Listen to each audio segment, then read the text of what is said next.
Hey there everyone, it's Gigi's Sober Son. I'm sitting here in my car at one and only beach access that I know of that you can still drive up to here in Fort Walton Beach. So, gonna make the most of it. February 12th, 24-hour-a-day book reading.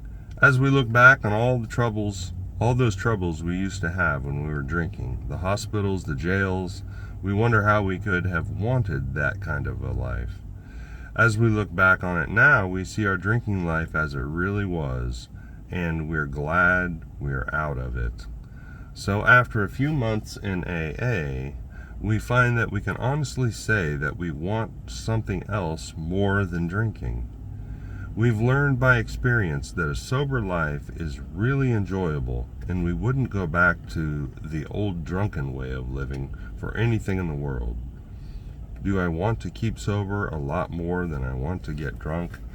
Well, I definitely, when I went to AA when I was in Turkey, I saw that people were living sober and were reasonably happy about it, reasonably content with their lives. And they did fun things. I mean, it wasn't grandiose fun things, but they enjoyed themselves sober. And I was happy that I finally got a solution to my main problem. The main problems it was causing in my life. So, yes, early on, I really did. Otherwise, I don't think I would have been able to manage it, because I was halfway through a 3-month temporary duty assignment and living in a tent, basically partying every night that I got off work. You know, we'd barbecue, and we had like 5 guys in the tent. And we'd drink, you know, that's just how it was. And then I stopped drinking and didn't feel like I could just lay on my cot, you know, the rest of the time I was there. So I would socialize and be around people who drank. But I had they just gave me a little white poker chip. I had my little white poker chip that I rubbed the ridges off of in my pocket. And so, anyway, I had the solution. I knew it was the solution, and I didn't drink the rest of the time I was there, or since. So, anyway, meditation for the day. My spiritual life depends on an inner consciousness of God. I must be led in all things by my consciousness of God, and I must trust Him in all things. My consciousness of God will always bring peace to me. I will have no fear, because a good future lies before me as long as I keep my consciousness of God. If in every single happening, event, and plan I am conscious of God, then no matter what happens, I will be safe in God's hands.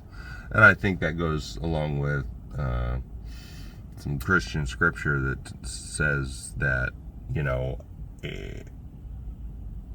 all things work to the good for those who are called according to His purpose.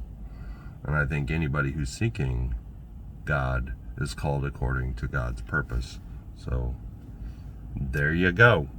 Prayer for the day. I pray that I may always have this consciousness of God. I pray for a new and better life through this God consciousness. And it'll come. The main thing is, I've heard a lot of people said in their early days, people were like, it doesn't matter who your higher power or what your higher power is, as long as it's not you. And that makes so much sense, because most of us, if not all of us, come to AA very self-centered, and we are the center of the universe. And anything that takes us out of that self-centered frame of mind is a step in the right direction. And it kind of cracks the door just enough to let the God of the universe in. So, and things get better a day at a time. Every day I don't pick up a drink or a drug, I'm in with the chance. And so, it saved my life. I really believe this. So I'll keep coming back. Love y'all. Look up, aim up, rise up.